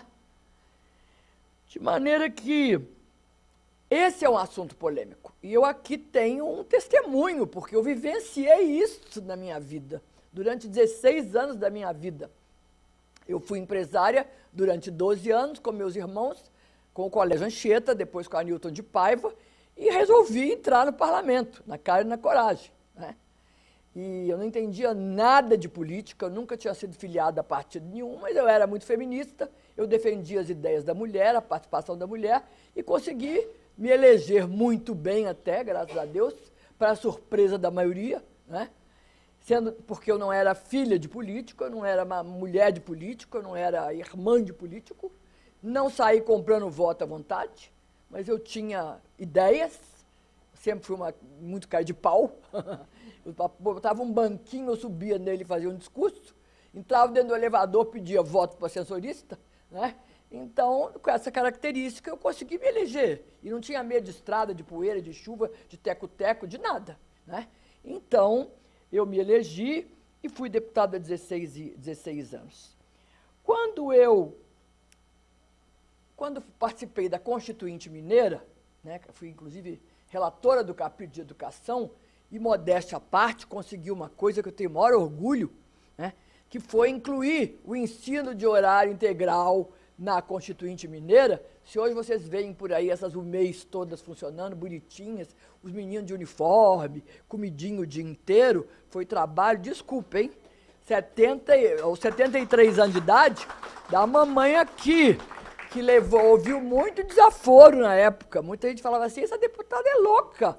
Porque onde tem ensino superior, esse ensino aí é lá na Suíça. São os meninos ricos, dos filhos dos milionários do mundo que vão para lá estudar. Não, o menino pobre é que precisa de um estudo de horário integral, né? Precisa ficar o dia inteiro na escola e ser bem alimentado, e jogar futebol e aprender, aprender artes e trabalhos manuais, etc, etc. E foi assim que nós conseguimos colocar, com o apoio do deputado Bonifácio Mourão, que era o relator geral, e de outras pessoas. Então, já naquela época, se preocupava com a reforma tributária. Quando cheguei em Brasília, deputado, em 2096, 86, 90, 94, 95, o assunto começava a fervilhar, a reforma tributária. Já devia vir de antes. Aí foi escolhido o grande deputado federal Germano Rigoto, lá do Rio Grande do Sul, PMDB, que depois virou governador, para presidir uma comissão especial para discutir o assunto. Gente, esse homem trabalhou. Ele e outros viajaram o Brasil inteiro, reuniram com todos os segmentos da sociedade. Dos banqueiros aos trabalhadores, aos sindicatos, todo mundo. Agricultores, segmento da laranja, todo mundo. Eu acompanhei direitinho, porque eu era vizinha de apartamento do Germano, muito amiga dele. Ele tomava muito café na minha casa. E me lembro que o texto final, depois de meses e meses e meses, foi absolutamente engavetado pelo governo. O governo federal, na época, Fernando Henrique Cardoso, que teve coisas positivas, mas ele e o seu grupo não tinham interesse em fazer a reforma tributária. E você sabe que o governo, quando não quer, ninguém aguenta. Não quer mesmo. E o texto foi engavetado porque, na verdade, eles não queriam mudar nada. E eu não sei qual é o termo que eu uso muito o termo egoísmo, né? É o egoísmo mesmo. O governo federal não quer distribuir. Ele concentra e ele tem uma grande dificuldade em distribuir o que ele recebe, né? Ele não quer abrir os seus tentáculos. É um povo que não quer abrir os seus tentáculos para passar o que o município, que eu sou absolutamente municipalista e sei que ele é também, né? O município precisava receber recursos, mas precisava também ser fiscalizado e cobrado e orientado. Porque o que tem de prefeito que faz bobagem também não está na história, nós sabemos, né?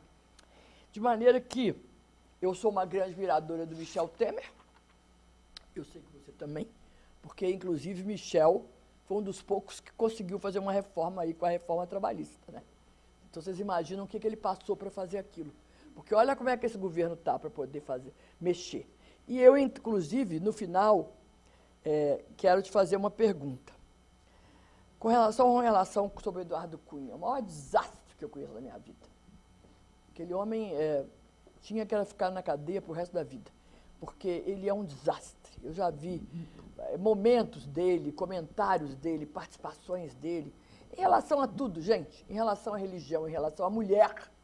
A visão dele é a visão mais misógina que eu conheço da minha vida, né? E eu me lembro que você falando aqui, quando você chegou lá em 2015, eu acho que eu ainda era presidente do PMDB Mulher Nacional. Eu aprendi muito e agradeço muito os 5 anos de vida que eu dediquei ao PMDB Mulher Nacional. Nós fundamos o MDB Mulher em todas as capitais do Brasil, vocês imaginam. Eu agradeço ao MDB, ter ido ao Acre, Rondônia, Roraima, Tocantins. Foi a oportunidade que eu tive na minha vida de conhecer lugares que eu nunca imaginei chegar. Fui fazendo política, política pela mulher, política pelo MDB, convencendo as mulheres que elas deviam participar da política. Nós não podíamos estar ausentes do centro de decisão do poder, que é a política, que são os partidos. E hoje, quando eu chego na Assembleia, como eu cheguei há 2 semanas, e vi lá 15 deputadas estaduais. Agora uma bancada que chama-se Bancada da Mulher, tem uma bancada da mulher institucionalizada. Então, eu me sinto muito orgulhosa, porque quando eu cheguei lá, daqui a 2 anos, fazem 40 anos que eu cheguei na Assembleia. Nós não tínhamos banheiro feminino, deputado. Eu e a Sandra Starling, que Deus a tenha, que já foi levado, eu espero estar viva daqui a 2 anos, para poder comemorar esses 40 anos de chegada da mulher na Assembleia Legislativa. E eu digo para vocês, não foi fácil e continua não sendo fácil, mas realmente melhorou muito. Eu votei na Simone Tebet no primeiro turno, fiz campanha louca para ela, porque eu ainda espero ver uma mulher na presidência do Brasil. Porque eu penso que as mulheres realmente têm diferenciais fantásticos. Sensibilidade, generosidade, honestidade. E como tem também homens ótimos na política. E eu torço muito por você, Newton Júnior. E me orgulho de já ter votado em você várias vezes. E como voto nas mulheres também, estimulo muitas mulheres. Mas eu fico feliz de te ver aqui hoje, defendendo as suas ideias, defendendo a reforma tributária, que eu acho que precisa acontecer. Mas eu quero te perguntar sobre os inimigos da reforma tributária hoje. Porque eu sou, como muita gente sabe, eu fui a primeira diretora mulher da Associação Comercial e Empresarial de Minas Gerais. Entrei lá 43 anos atrás, eu entrei na Associação Comercial. Era um clube do Bolinha, só tinha homem. E hoje eu noto, dentro da Associação Comercial, que é uma entidade séria, que tem grandes contribuições a Minas Gerais, eu noto, eventualmente, no nosso grupo, por exemplo, do WhatsApp, de vez em quando tem um lá que dá uma pancada na reforma tributária, que ela não vai resolver nada, que ela é uma reforma meia-boca, que ela é uma reforma não sei o quê.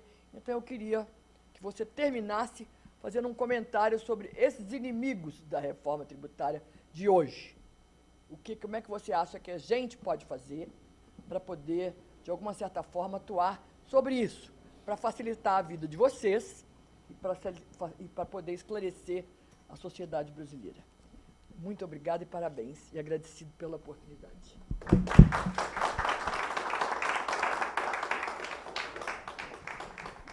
Vocês entenderam por que eu falei que é minha professora, né? É muito fácil ouvir a Maria Elvira, porque ela é competente, domina, fala com uma facilidade enorme, sempre traz uma mensagem muito importante e agradável. Obrigado, Maria Elvira, pela pergunta. De fato, a gente tem, na atividade econômica, na atividade da nossa sociedade, né, antigamente, primeiro, segundo e terceiro setor, né, a divisão original, mas falando em agricultura, indústria, comércio e serviço. Podemos fazer essa classificação assim? Lógico que hoje serviço, comércio ficou muito mais espalhada, porque você tem, né, tudo que faz hoje online, tudo que é eletrônico, tudo que é, de fato, no mundo da nuvem. E, ao mesmo tempo, a indústria também migrou muito para essa visão com a tecnologia que foi sendo aprimorada nesses segmentos. Mas, dividindo nesses 3 segmentos, pelo menos, a indústria, e começando a falar por ela, é aquela que não é inimiga da reforma. Ela é a principal beneficiária hoje, no atual regime tributário que nós temos, especialmente a tributação do consumo, 40% do que se arrecada no Brasil, a indústria que paga.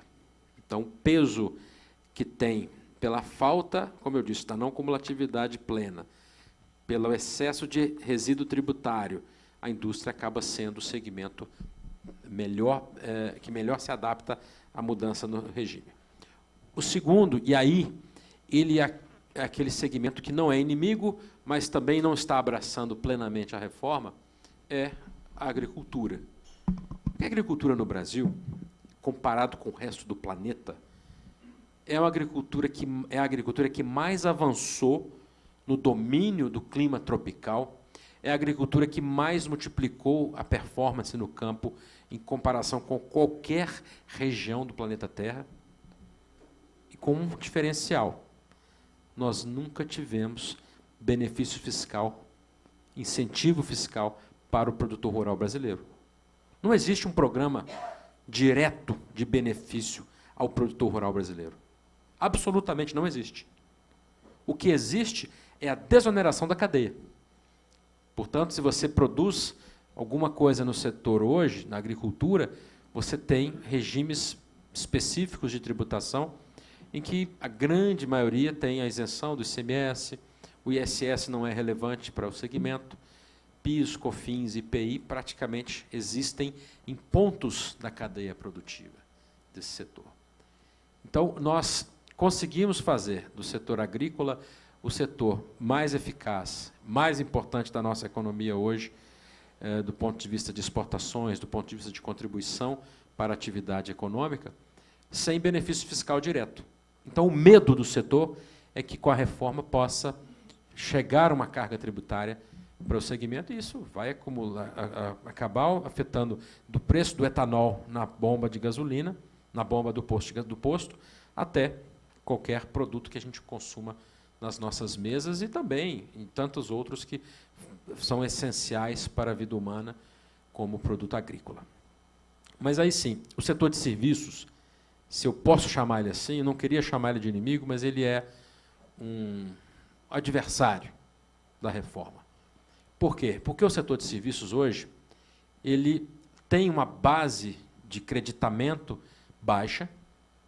Se você está nesse segmento, em geral, a sua base de atividade ela é muito vinculada à folha de pagamento e depois os outros custos acabam sendo menores, de infraestrutura, desde uma montagem do escritório ou qualquer outra atividade de prestação de serviço semelhante. Então, a base de creditamento é muito pequena. Portanto, na saída, na hora que você vai tributar o setor, você não tem grandes custos para poder gerar crédito e, na saída, ter uma compensação que neutralize o efeito da carga tributária. Então, com a implementação do IBS, nas atuais estimativas que temos feito, é um dos setores que sofrerão, possivelmente, pontualmente, um aumento de carga tributária. Mas um aumento que é, de fato, em cima de uma atividade com valor agregado muito mais alto do que as outras, do que a atividade produtiva agrícola, do que a atividade produtiva da indústria. Mas isso significa que precisamos continuar avançando nos temas que falamos aqui, como alíquotas diferenciadas, especialmente saúde e educação, alíquotas que permitam, de repente, construirmos algo que já fizemos na Câmara. E eu particularmente, fui responsável por uma parte desse processo, que é da desoneração da folha. A grande parte das atividades de serviço tinham a tributação em cima da folha de pagamento para as contribuições sociais à Previdência Pública, e nós migramos de, por exemplo, 20% sobre a folha de contribuições patronais ao INSS, migramos para percentuais do faturamento do negócio. Essa desoneração da folha migrou a tributação e, de fato, em alguns casos, reduziu 5 vezes a tributação da parte da contribuição social nessa atividade de serviço. Eu fui responsável pelo segmento de calçados. Nós conseguimos manter, no âmbito da Comissão de Finanças e Tributação, a redução a manutenção da desoneração da folha, que permite hoje que o Brasil tenha grande produção de calçados. Minas Gerais, aliás, é o estado que mais produz calçado no Brasil hoje. Nós passamos o Rio Grande do Sul, passamos o estado de São Paulo, fabricando mais de 100 milhões de pares de calçados na região centro-oeste e algumas outras regiões do estado, especialmente no município de Nova Serrana.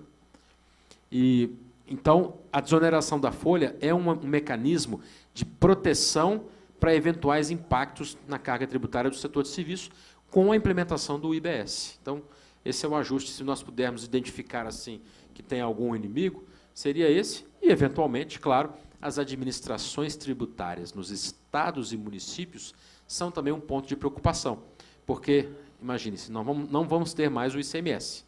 Então, o auditor fiscal dos estados não vão mais perseguir o tributo ICMS, vão cuidar de outra coisa.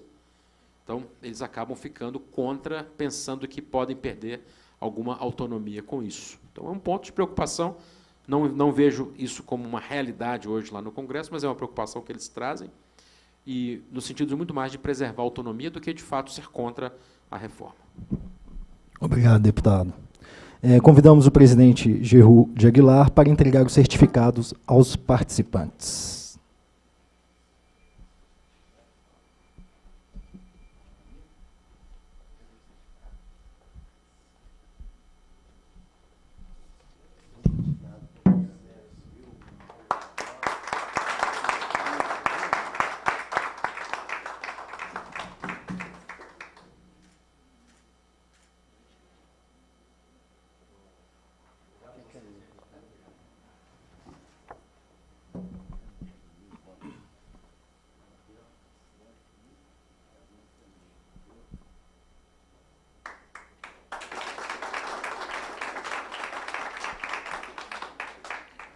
Pedimos a gentileza para preencherem a ficha de avaliação através da leitura do QR Code mostrado na tela aí do YouTube. Sua opinião é muito importante para nós.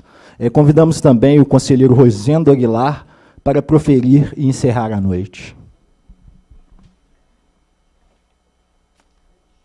Rosendo Magela. Senhor presidente, Geru, registre-se em ata meu veemente protesto. Me colocar para falar, depois da minha grande amiga de longa data, Maria Elvira, depois desse brilhante da deputado Nilton Cardoso, isso é uma maldade. Então, registre-se em ata. Mas, brincadeira à parte, como administrador, como técnico, nunca vi, na minha vida, um assunto tão complexo, tão profundo, ser explanado de maneira tão clara e tão abrangente. É uma maravilha, eu saio daqui maravilhado, senhores também, com certeza, e quem não está vendo pelo YouTube, tem certeza disso. Mas, deputados, se me permite, aqui nós somos muitos professores, né? Dizem, nós professores, que o nosso orgulho é ser superado pelos alunos. Eu tenho o privilégio de, nesse momento, saber que o meu grande amigo, governador Nilton Cardoso, que eu tive o privilégio de ser secretário de Estado dele, que fez tanto por Minas Gerais, em especial pelo norte de Minas, né? Nesse momento ele está orgulhoso de ter sido superado pela sua capacidade, pela sua competência, pelo seu brilhantismo, pela sua capacidade de nos envolver e nos abraçar a todos. Leve ao meu amigo, grande governador, Nilton Cardoso, o meu abraço, o meu forte abraço e o meu profundo respeito. Muito obrigado a todos vocês. Um grande abraço, meu amigo.